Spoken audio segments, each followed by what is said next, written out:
Chères consoeurs, chers confrères, nous sommes à quelques semaines du 27 mai, date du scrutin pour le renouvellement de la moitié des membres de la SOR d'Alger. Les préparatifs vont bon train, vous avez pu consulter notre programme électoral et grâce aux vidéos de présentation, vous avez pu connaître vos candidats de la liste du renouveau. Vous êtes plus de 4000 abonnés sur notre page Facebook et nous sommes fiers et honorés de votre soutien et de votre engagement pour la dynamisation du Conseil de l'Ordre d'Alger. Nous vous invitons instamment à venir voter pour notre liste ce 27 mai. Mais nous devons aussi protéger votre voix de tout détournement fallacieux. C'est pourquoi nous souhaitons vous informer des nombreuses irrégularités constatées jusqu'à présent au cours de cette campagne électorale.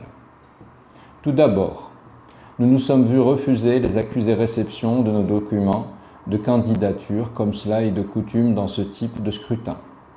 Le candidat n'a alors aucune preuve du dépôt d'un dossier de candidature complet. Plus inquiétant encore, au vu des éléments que nous allons vous présenter, il est à craindre que le vote par correspondance puisse nuire à la transparence et à la crédibilité des prochaines élections. Ce vote par correspondance, codifié par le règlement électoral promulgué en décembre 2020 par le Conseil de déontologie médicale CNDM, stipule qu'une semaine avant la date du scrutin, tout électeur peut voter par correspondance s'il peut justifier d'un empêchement à le faire le jour du scrutin.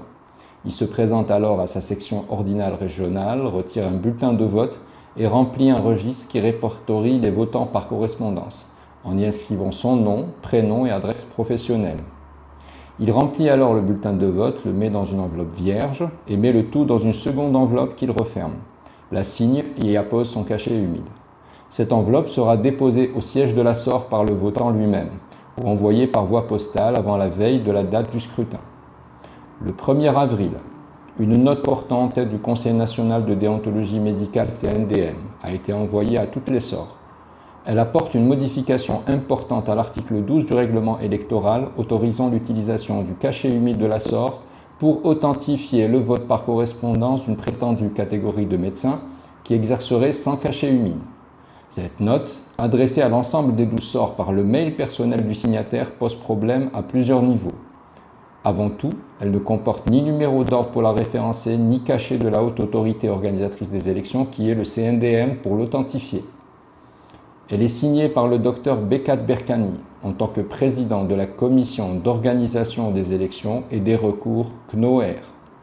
Sauf que nous avons en notre possession le même document émanant de la même commission, à savoir le CNOER, daté du 12 décembre 2020, muni d'un numéro d'ordre, authentifié par le cachet du CNDM et qui signait par Madame le Dr Khaznaji, pharmacienne de son État, et également présidente de la Commission nationale d'organisation des élections et des recours. Alors, qui est le véritable président de cette commission? Quand y a-t-il eu changement de présidence?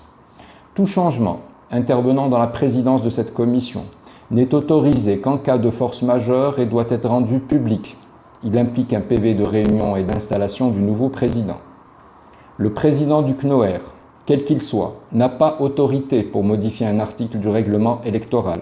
Seul le CNDM a pouvoir de le faire. En admettant que cette note soit authentique, il n'existe pas de médecin inscrit au Conseil de l'Ordre et qui ne soit pas détenteur d'une griffe professionnelle. Les résidents et même les internes en ont.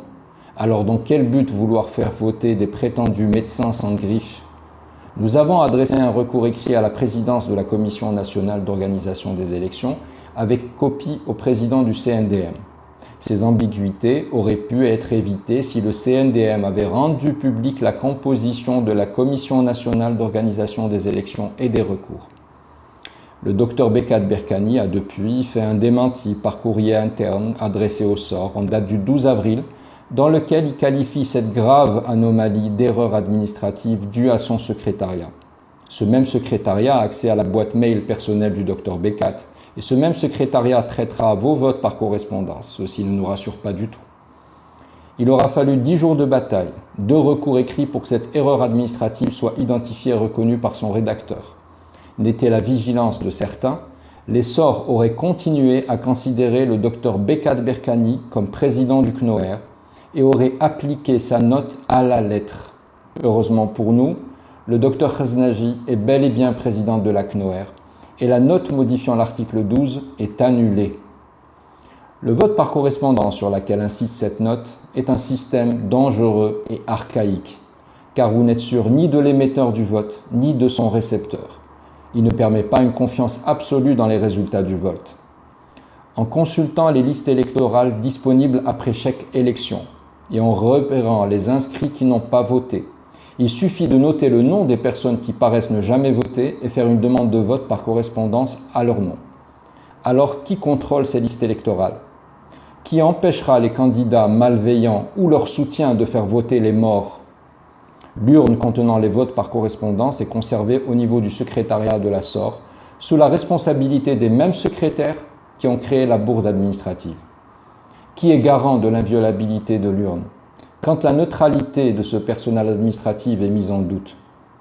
Autant de questions qui restent sans réponse et qui jettent un doute immense sur la fiabilité des élections. Afin de rétablir la confiance dans l'institution ordinale, l'éthique et la transparence de ces élections doivent devenir des priorités.